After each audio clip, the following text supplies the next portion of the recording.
یعنی کہ اگرچہ کسی نے کلمہ نہیں بھی پڑھا، لیکن جو حالات آپ نے سماعت فرمائے، اب دنیا کے اندر کسی کے اوپر وہ مظالم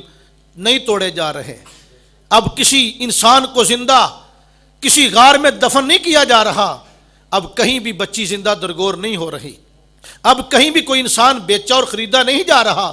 اب کائنات کے کسی کونے کے اندر کسی قیدی کی کھال نہیں اتاری جا رہی، کسی کی آنکھوں میں سلائیاں نہیں پھیری جا رہی، کسی کے کان میں شیشہ پگھلا کے نہیں ڈالا جا رہا، کسی کو ہاتھی کے نیچے ڈال کے روندا نہیں جا رہا، کسی کو دیوار کے نیچے ڈال کے اوپر دیواروں کی چنائی نہیں ہو رہی، آج کسی قیدی کے ساتھ وہ سلوک نہیں ہو رہا، چاہے وہ قیدی کافر ہی کیوں نہیں، چاہے وہ قیدی عیسائی ہی کیوں نہیں، چاہے وہ قیدی یہودی ہی کیوں نہیں۔ اب کائنات اگر آزاد ہے،